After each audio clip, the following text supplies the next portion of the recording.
En quelques mots seulement nga ñoo joxe position bu Sénégal rawatina assemblée nationale par rapport ak problématique bi est-ce que mën nga cee ñëwaat ak lan ngeen fas yéene comme problème. waaw tey dañoo invité ci conférence internationale ba nga xam ne structure bu ñu tuddee IDEAS nga xam ne ay économistes yu mel ni Ndongo Samba Sylla ñoo ko organisé fii ci Dakar pour waxtaanee mbirum dette bi bor bi ba nga xam ne ñëpp xam nañ ni moo nekk benn problème état du Sénégal te nga xam ne régime bi fi jóge moo ko fi bàyyi mais xam nga comme état moom continuité la waaw faw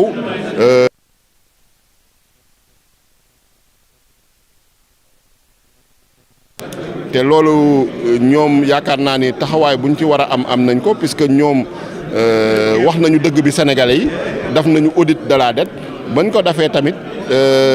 ñoo ngi indi ay solution ci wàllum dette bi yu mel ni plan de redressement économique et social présenté nañu tamit suñu plan de développement muy la vision Sénégal 2050 ak agenda national de transformation waaye gis nañ ni ba léegi dafa am ay jafe-jafe ci wàllum négociation yi ñu am ak Fonds monétaire international mu mel ni ñooñu seen mbir dafa xaw a yéex te sénégalais yi ñoo ngi ñuy xaar ci secteur yëpp par rapport ak mbirum développement tey soo jëlee wàllum éducation bi nga jël wàllum santé bi nga jël wàllum lépp luy xëyu ndaw yi nga jël si wàllum infrastructure yooyu yëpp sénégalais yi ñoo ngi ciy xaar gouvernement bi te gouvernement bi tamit lu mu mën a fajee soxla sénégalais yi mooy par rapport ak recette yu mu am mais su fekkee recette yu nga am lu ci ëpp maanaam da nga koy yóbbu pour fayee bor di indi jafe-jafe donc loolu problème boobu foog ñu indi ci ay solution moo tax tey ay économistes ay borom xam-xam jóge ci àddina bi yëpp nag waaw jóge Afrique jóge Asie jóge Amérique ñëw pour waxtaanee ko indil ñu ay solution ñun nga xam ne ñun ñooy décideurs yi donc muy gouvernement bi muy également parlement bi parce que parlement bi mooy voter loi parlement bi mooy contrôler action du gouvernement parlement bi tamit moom mooy autoriser gouvernement bi pour muy am ay recettes pour muy def ay dépenses ak pour muy pour muy leb donc yooyu yëpp parlement bi da si war a jouer rôle bu am solo yaakaar naa démb président assemblée nationale mu ngi woon ci rencontre d'experts bi tey ma ñëw fi en tant que président du groupe parlementaire majoritaire man itam pour joxe ci sama xalaat donc fekk fi ay membres du gouvernement fekk fi également ay société civile. waaw taxawaay buñ ci fas yéene am si ñeent fànn la fànn bu njëkk bi ñëpp xam nañ ni assemblée nationale mooy voter loi. donc loi yu ñuy voté am na loi bu ñu tuddee loi des finances boobu mooy permettre gouvernement bi mooy autoriser gouvernement bi pour muy jël ay impôts muy autoriser gouvernement bi muy dépenser muy autoriser gouvernement bi également muy leb donc loolu loi boobu suñ koy voté il faut ñu saytu ko bu baax avec tout le sérieux nécessaire pour que ñu éviter lu ñu daloon ci régime mu Macky Sall bi mu dalaat bi donc loolu déjà mooy lu njëkk beneen bi mooy contrôle de l'action du gouvernement. loolu xam ne ni tam parlement mooy saytu lu gouvernement bi dem donc lu ñu nar a contrôler nag renforcer contrôle bi ci wàllum lépp lu jëm ci budget renforcer contrôle lépp lu jëm ci mbirum bor bi muy dette bi donc loolu tam parlement bi war na cee taxaw am na loo xam ne nag commencé nañ ko mooy audition yi nga xam ne ministères yi ñoo ngi koy def nii moment bu may wax ak yéen ministre de la communication des télécommunications et du numérique moo ngi assemblée nationale député yi di ko auditionné ci budget bi tey ci ngoon ministre de l'industrie et du commerce nañ ko auditionné donc pratiquement auditionné nañ une vingtaine de ministres donc d'ici le 15 nañuy jeexal ak le ministre des finances et du budget loolu tam foog ñu renforcer initiative yu mel noonu beneen bi nag mooy lu jëm ci commission d'enquête parlementaire parce que tamit parlement may nañ ko mu mun a enquêter situation yu mel ni bor bi naka nañu maanaam fan nañu jaar ba lii xew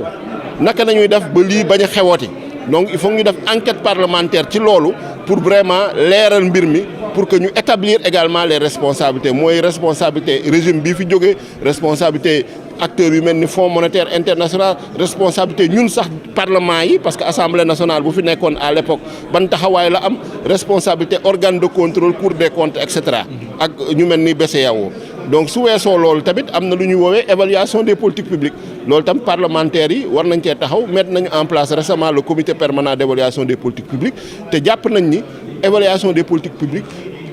sujet yu ñu war a gën a développer kii bokk na ci mbirum bor bi mbirum économie mbirum koom bi parce que loolu moo soxal sénégalais yi donc du ay mbiru politique politicienne ay code électoral ay débat yu nga xam ne maanaam politique yi rek la intéressé il faut que ñuy wax ci sujet yu nga xam ne moo intéressé na sénégalais yi sénégalais yi lu ñu bëgg mooy xëy sénégalais yi lu ñu bëgg mooy wër sénégalais yi lu ñu bëgg mooy seen doom yi jàng sénégalais yi lu ñu bëgg mooy vraiment seen doom yi am liggéey am koom donc loolu yëpp il faut que ñu siy waxtaanee di ci xalaat donc conférence bi yaakaar naa ni nag opportunité la experts yi indil jox ñu ay solution jox ñu seen xalaat ci ñun suñu liggéey pour ñu gën ko ñoŋal pour vraiment lépp lu ñuy proposer sénégalais yi ak loi yu ñuy voté wala commission yi ñuy teg mu doon loo xam ne ci intérêt peuple sénégalais bi lay dem. De façon résumée en français, comment comptez-vous, vous en tant qu'Assemblée nationale, contribuer à cette situation, peut-être pallier cette situation de la crise de la dette? Oui, l'Assemblée nationale n'a pas attendu cette conférence internationale qui est consacrée à la crise de la dette au Sénégal pour prendre des mesures pour faire face à ce problème de la dette. Il faut dire qu'on intervient à plusieurs niveaux. D'abord par le vote de la loi. Vous savez que l'Assemblée nationale vote la loi de finances. Et la loi de finances, que ce soit la loi de finances initiale, la loi de finances rectificative et les lois de règlement. Et sur ce sujet-là, nous devons être beaucoup plus attentifs, nous devons être beaucoup plus rigoureux dans, en tout cas, l'examen de la loi de finances pour s'assurer que les recettes, les ressources, les dépenses et également l'autorisation que l'on donne à l'État du Sénégal d'emprunter ou de s'endetter est conforme au principe de sincérité budgétaire qui est un principe de la loi organique relative aux lois de finances. En deuxième lieu, il faudrait également renforcer le contrôle parlementaire de l'exécution budgétaire et de la dette. Et sur ce plan-là,